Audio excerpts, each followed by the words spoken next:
নমস্কাৰ আপোনালোক সকলোকে পুনৰবাৰ স্বাগতম জনাই মজিদ বন্ধুসকল বলগতে চাওক আজি 9টা গুৰুত্বপূৰ্ণ খবৰ।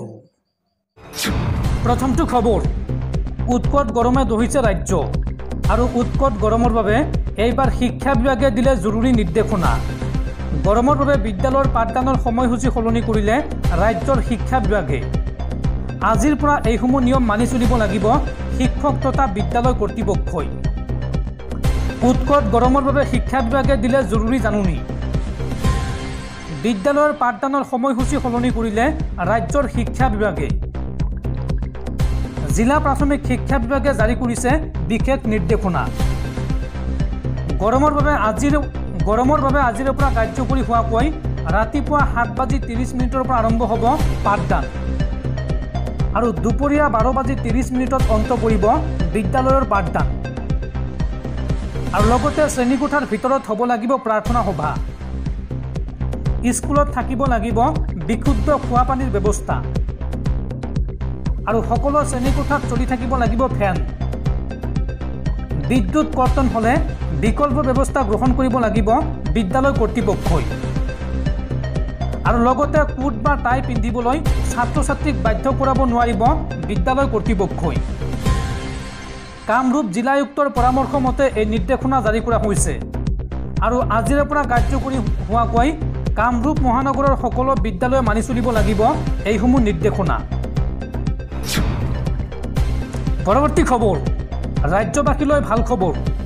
আন্তঃৰাষ্ট্ৰীয় প্ৰেক্ষাপটত উজলিল অসমৰ বিজ্ঞানী ফয়জুদ্দিন আহমেদ। বিশ্বৰ শীৰ্ষ বিজ্ঞানীৰ তালিকাত স্থান পালে ধুবুৰীৰ ফয়জুদ্দিনে। ষ্টেনফৰ্ড বিশ্ববিদ্যালয়ে প্ৰকাশ কৰা 2024 বিশ্বৰ শীৰ্ষ বিজ্ঞানীৰ তালিকাত স্থান লাভ কৰিলে ধুবুৰীৰ ডক্টৰ ফয়জুদ্দিন আহমেদে। বিশ্বৰ শীৰ্ষ বিজ্ঞানীৰ তালিকাত এইবাৰ স্থান পালে অসম সন্তান ফয়জুদ্দিন আহমেদে। ষ্টেনফৰ্ড বিশ্ববিদ্যালয়ৰ 2024 বিশ্বৰ শীৰ্ষ বিজ্ঞানীৰ তালিকাত স্থান লাভ ফয়জুদ্দিন আহমেদৰ। বিশ্বৰ শীৰ্ষ 2% বিজ্ঞানীৰ ভিতৰত স্থান দিয়া হৈছে ফয়জুদ্দিন আহমেদক। USTMৰ পদাৰ্থ বিজ্ঞানৰ সহকাৰী অধ্যাপক ডক্টৰ ফয়জুদ্দিন আহমেদ। আৰু একেৰাহে পঞ্চমবাৰলৈ এই স্থান লাভ ধুবুৰীৰ ফয়জুদ্দিনৰ। ডক্টৰ ফয়জুদ্দিন আহমেদৰ এই খবৰে এতিয়া উৎফুল্লিত কৰি তুলিছে ৰাজ্যবাসীক। পৰৱৰ্তী খবৰ, সোণাপুৰৰ কচুতলিৰ উচ্ছেদত নিষেধাজ্ঞা জাৰি গুৱাহাটী উচ্চ ন্যায়ালয়ৰ। কচুতলিৰ ম্যাদী মাটিত উচ্ছেদ বন্ধ কৰিবলৈ নিৰ্দেশ গুৱাহাটী উচ্চ ন্যায়ালয়ৰ। আবেদনৰ নিষ্পত্তি নোহোৱা পৰ্যন্ত প্ৰশাসনে চলাব নোৱাৰিব উচ্ছেদ। এই কঠোৰ নিৰ্দেশনা জাৰি কৰিছে গুৱাহাটী হাইকোৰ্টে।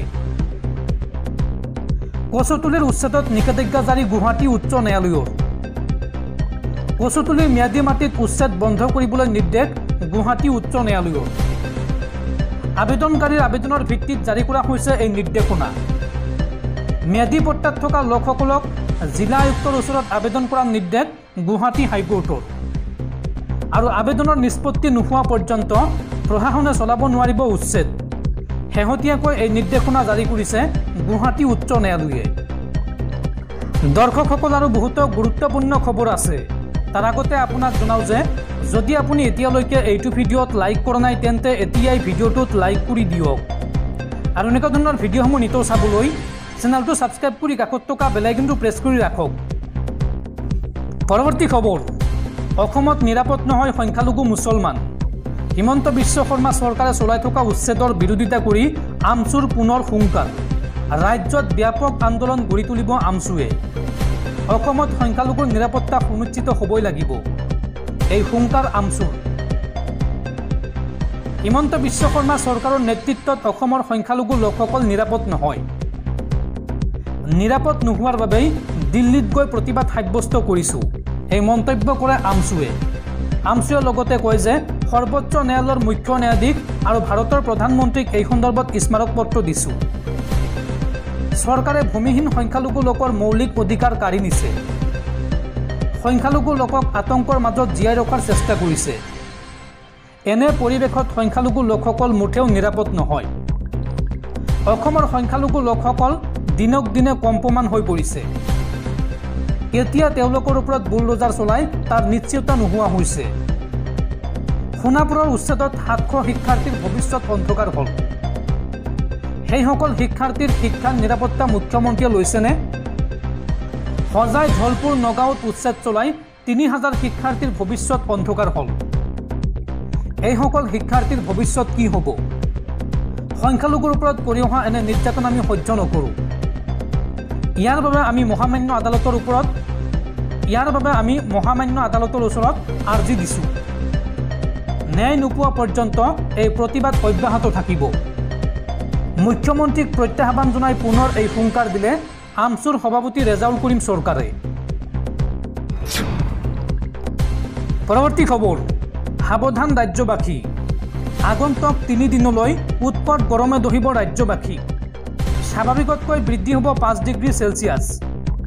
প্ৰচণ্ড গৰমৰ মাজতে ৰাজ্যবাসীক এই সতৰ্কবাণী শুনাইছে বতৰ বিজ্ঞান কেন্দ্ৰই।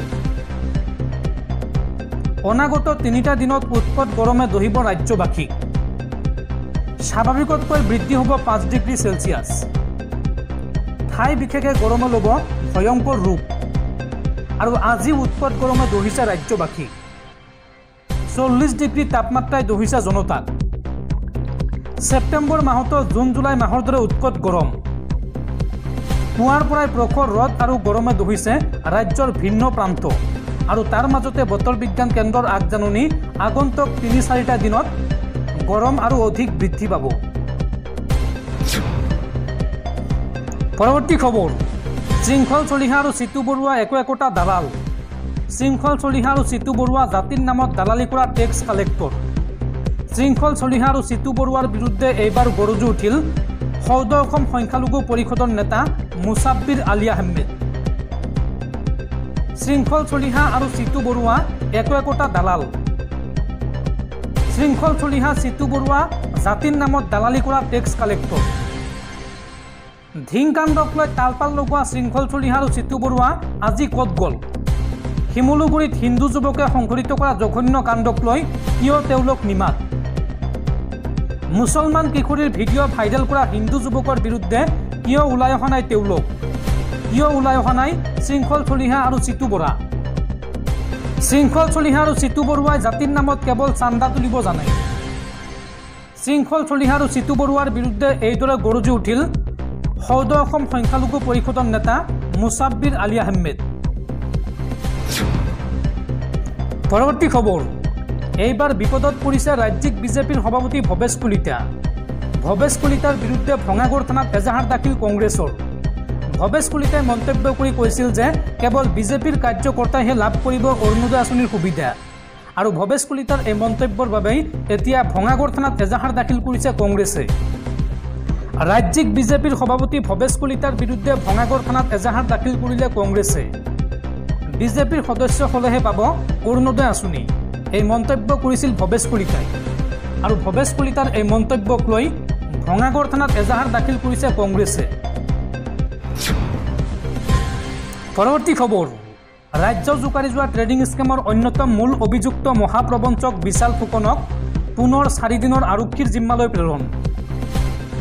পুনৰ 4 দিনৰ বাবে আৰক্ষীৰ জিম্মালৈ গ'ল বিশাল ফুকন। ট্ৰেডিং কেলেংকাৰীৰ অন্যতম মাষ্টাৰ মাইণ্ড 22 বছৰীয়া বিশাল ফুকনৰ জিম্মা আৰু 4 দিনৰ বাবে আৰক্ষীৰ হাতত অৰ্পণ কৰিছে ডিব্ৰুগড় জিলা আৰু অধিৱেশন আদালতে। পূৰ্বৰ আৰক্ষীৰ জিম্মাৰ সময়সীমা শেষ হোৱাৰ পিছত আৰক্ষীয়ে তেওঁক আদালতত হাজিৰ কৰাৰ পিছত আদালতে পুনৰ 4 দিনৰ বাবে আৰক্ষীৰ জিম্মালৈ প্ৰেৰণ কৰে বিশাল ফুকনক। পৰৱৰ্তী খবৰ, ৰাজ্যত পুনৰ ভয়ংকৰ ঘটনা। প্ৰাক্তন উগ্ৰপন্থীৰ বাহনত ড্ৰাগছ সৰবৰাহ। নিউজ পৰ্টেল খুলি গাড়ীত প্ৰেছ লিখি চলাইছিল ড্ৰাগছৰ ৰমৰমীয়া বেহা। বোকাজানৰ খটখটি আৰক্ষীয়ে গ্ৰেপ্তাৰ কৰিছে এই সন্দৰ্ভত 3 সৰবৰাহকাৰীক। এটা পেকেটত লুকুৱাই আনিছিল বুজন পৰিমাণৰ হেৰোইন। সাহিল মুণ্ডা, ৰোহিত ৰয় আৰু শামছুল নেহা নামৰ এগৰাকী মহিলাক গ্ৰেপ্তাৰ কৰিছে আৰক্ষীয়ে। সাহিল মুণ্ডা হৈছে আদিবাসী উগ্ৰপন্থী সংগঠন আপলাৰ প্ৰাক্তন মুখ্য সেনাধ্যক্ষ। আৰু 2023 চনৰ 2 জুলাইত আত্মসমৰ্পণ কৰিছিল সাহিল মুণ্ডাই। আৰু তাৰ পিছত IBN24 নামৰ নিউজ পৰ্টেল খুলি সাহিল মুণ্ডাই গাড়ীত লিখি লৈছিল প্ৰেছ। আৰক্ষীৰ চকুত ধূলি দি চলাই আছিল ড্ৰাগছৰ বেহা। আৰু তেওঁলোকৰ পৰা আৰক্ষীয়ে জব্দ কৰিছে 5টা মোবাইল ফোন, পৰ্টেলৰ লোগো আৰু বাহন জব্দ কৰিছে আৰক্ষীয়ে। পৰৱৰ্তী খবৰ, স্মাৰ্ট মিটাৰৰ বিৰুদ্ধে ৰাজ্যজুৰি পুনৰ প্ৰতিবাদ। এইবাৰ তামোল পাণৰ শৰাই লৈ শক্তি বিভাগৰ কাৰ্যালয়ত শ শ পুৰুষ মহিলা। তেওঁলোকৰ মন্তব্য, 1250 টকাৰে ঘৰ নচলে, বিদ্যুতৰ বিলে আহে 4000 টকা। নালাগে আমাক অৰুণোদয় আঁচনিৰ ধন, আপোনালোকে ঘূৰাই লওক স্মাৰ্ট মিটাৰ। এই মন্তব্য প্ৰতিবাদী জনতাৰ। তামোল পাণৰ শৰাই লৈ এইবাৰ শক্তি বিভাগৰ কাৰ্যালয়ত উপস্থিত হ'ল শ শ পুৰুষ মহিলা। শ শ লোকে ঘূৰাই দিলে নিজৰ স্মাৰ্ট মিটাৰ। তেওঁলোকৰ মন্তব্য, নালাগে আমাক অৰুণোদয় আঁচনিৰ ধন, ঘূৰাই লওক স্মাৰ্ট মিটাৰ। 1250 টকাৰে আমাৰ ঘৰ নচলে, বিদ্যুতৰ বিলে আহে 4000 টকা। স্মাৰ্ট মিটাৰ লগোৱাৰ ফল পাব 2026 নিৰ্বাচনত। চামুচৰে দি বেলচা মাৰি নিছে এইখন চৰকাৰে। 4000 টকা বিল আহিলে আমি কি কৰিম? ৰেচনৰ চাউলৰে কি কৰিম? মৰাণত শক্তি বিভাগৰ কাৰ্যালয়ত এই বুলি মন্তব্য কৰি স্মাৰ্ট মিটাৰ ঘূৰাই দিবলৈ আহিল শ শ প্ৰতিবাদী ৰাইজ। আৰু প্ৰতিবাদী ৰাইজক সংগ দিয়ে 18টাকৈ জাতীয় সংগঠনে।